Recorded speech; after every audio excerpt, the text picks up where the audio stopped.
Hello guys, good morning, शुभ प्रभात। कैसे हो आप सब? आप सबको नवरात्रि, हैप्पी नवरात्रि, जय माता दी। मैं और रियांश उठ गए हैं। आज है रियांश की छुट्टी, क्योंकि रियांश के हाफ ईयरली एग्ज़ाम चल रहे हैं, तो उसको प्रिपरेशन के लिए एक छुट्टी दे रखी है बीच में। तो आज हम दोनों हो गए थे नहा धो के, साफ़ सफाई करके फ्री। रियांश के पापा पूजा वगैरह करके चले गए। हम सब ने रखे दो फास्ट। इरादा मेरा पूरा 9 रखने का था, लेकिन मेरी तबीयत बिल्कुल ठीक नहीं थी, तो इसलिए 2 ही बहुत है, ज़बरदस्ती क्यों करनी। तो हमने बदले माता के वस्त्र, क्योंकि जैसे हम अपने वस्त्र बदलते हैं, तो मैंने भी माता को चुन्नी चढ़ाई, दूसरी वस्त्र बदले, और उसके बाद हमने की आरती की तैयारी। मैंने और रियांश ने की माता जी की आरती। फिर आरती के बाद हमने लगाया भोग, जल चढ़ाया माता को, और जल चढ़ाया नहीं, मतलब जल पिलाया, जो खाने के बाद जैसे हम जल पीते हैं, तो वहीं पे हमने रख दिया उनका भोग और जल। उसके बाद हमने फूल चढ़ाए, प्रसाद चढ़ाए, और उसके बाद हमने कटपुरी आरती गाई। और रियांश को मैंने सिखाया कि देखो कैसे पूजा करते हैं। इससे पहले रियांश ने पूजा नहीं की थी कभी। हम उसको साथ में खड़ा कर लेते थे, ऐसे ही भगवान का आशीर्वाद दिला देते थे। लेकिन अब रियांश बड़ा हो गया है, तो हमें लगा कि उसको भी खुद से करना चाहिए। और होता है ना, आग से इन सब चीज़ों से डर लगता है, लेकिन अब रियांश को प्रिपेयर होना चाहिए। और उसको बहुत इंटरेस्ट भी आ रहा था ये सब करने में। तो लास्ट में मैंने बजाया शंख, तो रियांश देख रहा था, उसको भी थोड़ा, वो भी एक्साइटेड हुआ कि कैसे बजाते हैं, मुझे भी सीखना है। मेरे ससुर जी बहुत अच्छे से शंख बजाते हैं, तो मुझे भी उन्हीं से ये सीख मिली कि मुझे भी बजाना चाहिए। तो वो बहुत खुश हुए, क्योंकि वो पूजा पाठ बहुत करते हैं। तो मैंने उनसे शंख मांगा, उन्होंने मुझे बोला ठीक है, आज से इसकी जिम्मेदारी तुम्हारी। और मुझे इंटरेस्ट था इसे बजाने के लिए, बहुत एक्साइटेड थी, तो मैंने बहुत जल्दी शंख बजाना सीख लिया। और फिर मैंने पापा जी को बताया कि देखो मैं तो शंख सीख गई। उन्होंने बोला अरे वाह, तुम तो बहुत जल्दी सीख गई। फिर रियांश ने बोला मम्मी मुझे फिर से शंख बजा के दिखाओ, मुझे भी सीखना है। तो मैंने उसको शंख बजा के दिखाया, और उसको साथ के साथ बताया भी कि इसमें कैसे फूंक मारनी है। मुंह फुला के जैसे फूंक मारते हैं उस तरह से नहीं मारनी, बहुत अच्छे से थोड़ा होठ पिचका के इस टाइप से शंख में फूंक मारनी है। उससे नहीं हो रहा था, और उसे हंसी भी आ रही थी, उससे नहीं बजा। तो मैंने बोला एक बार में नहीं होगा, धीरे धीरे 1-2 बार में करोगे तो आ जाएगा, क्योंकि मुझे भी एकदम से नहीं आया। मैंने भी काफ़ी बार बजाया, बट 1 महीने के अंदर मुझे शंख बजाना आ गया। तो मैंने बोला कोई बात नहीं, अभी रख दो, बाद में ट्राई करेंगे।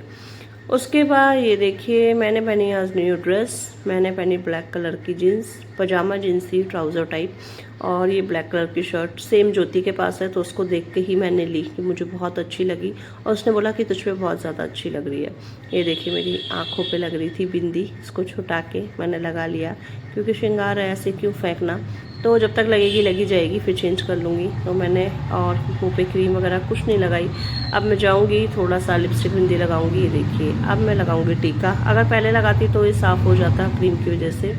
फिर मैंने टीका लगाया अपने साथ, मैंने रियांश के भी लगाया, अयांश को नहलाया, उसके भी लगाया, गौरी के लगाया। और ये देखिए इसी से मैंने मांग भरी, क्योंकि टीका ऐसे ही लगाया जाता है। जो सुहागन होती है, भगवान मेरे सुहाग को हमेशा खुश रखे। और फिर हमने पी चाय, चाय का टाइम हो गया था, और रियांश को भी मैंने चाय दी। रियांश को दिए साथ में 2 लड्डू। रियांश ने एक बार भी नहीं बोला कि मुझे भूख लग रही है या कुछ है। हो गई थी दोपहर, मैंने लिए 2 केले और 2 खीरे। इनका बनाया मैंने सैलेड, क्योंकि हमारे लिए इतना ही बहुत है, दोनों माँ बेटे के लिए। इसके पापा तो ले गए थे अपने लिए फ्रूट लंच में। ये देखिए मेरे लोटो चोको पाई। राशन के साथ में बच्चों के लिए कुछ ना कुछ एक चीज़ मंगाती हूँ उनकी चॉइस की। तो मैंने चोको पाई उठा के रख दी थी। बच्चे रोज़ लड़ते थे, आज दे दो मम्मी, आज दे दो, तो मैं रोज़ एक एक दे देती तीनों को। और अब जब से फास्ट रखे हैं, तब से ये ऐसे के ऐसे रखे हैं, किसी ने मांगे तक नहीं, पूछे भी नहीं।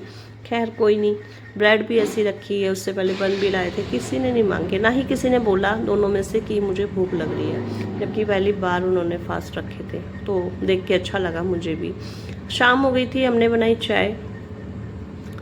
चाय के साथ हमने लिए दोनों माँ बेटों ने 2-2 लड्डू, और 1 लड्डू अयांश के लिए। और गौरी सो रही थी, इसलिए गौरी के लिए नहीं रखे। अब उसको जगाएंगे और उसके लिए फिर चाय बनाएंगे। तो हमारी हो रही थी चाय रेडी। चाय क्या, वो ही दूध में पत्ती लगाई, क्योंकि थोड़ा रियांश को थोड़ा सा एनर्जी रहे, इसलिए दूध में पत्ती तो चाय इसको मैंने ज़रूर दी, थोड़ी सी तेज़ अदरक डाल के। उसके बाद हो गई थी शाम, दिन छिप गया था, तो हमने फिर से तैयारी की पूजा की। दोनों माँ बेटे खड़े हो गए फिर से पूजा करने। सेम सुबह की तरह हमने दिया जलाया, माता की आरती करी और फिर हमने आरती गाई साथ में। और रियांश को दे दी थी मैंने बेल कि तुम घंटी बजाओ और मैं बुक पढ़ूंगी, मैं आरती गाऊंगी। रियांश ने बोला नहीं मैं आरती करूंगा, आप घंटी बजाना। मैंने कहा चलो ठीक है, मैं आरती पढ़ती हूँ, घंटी बजाती हूँ और तुम आरती करो दिया लेके।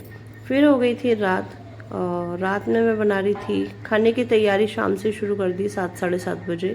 तो समा के चावल, घी, आलू की सब्जी, क्योंकि रियांश के पापा ने बोला था तला हुआ नहीं खाऊंगा मैं। हमने कहा ठीक है चलो तला हुआ नहीं बनाएंगे हम आपके लिए। ये देखिए, इसको जब भी खाना बनाते हैं तो इसको कुछ ना कुछ चाहिए। अब हमने इसको दिया कुछ खाने के लिए, क्योंकि मम्मी मम्मी पापा पापा कर रहा था आज ये पूरा दिन। ये देखिए दिन छुप रहा था तो मैंने ध्यान ही नहीं किया कि पार्किंग में अंधेरा होता। फिर मैंने जलाई लाइट, हो गया उजाला। अब पता ही नहीं चल रहा रात हो रही है या सुबह। तो इसको दिया कुछ खाने के लिए ताकि ये आराम से खाना खा सके, बिज़ी रह सके और मैं आराम से खाना बना सकूं। ये देखिए, ये इतना क्यूट लगता है मुझे, इतना प्यारा सा। ये बिल्कुल शरारत नहीं करता। तो वीडियो को लाइक शेयर सब्सक्राइब कीजिए। देखिए मैंने बनाया खाना।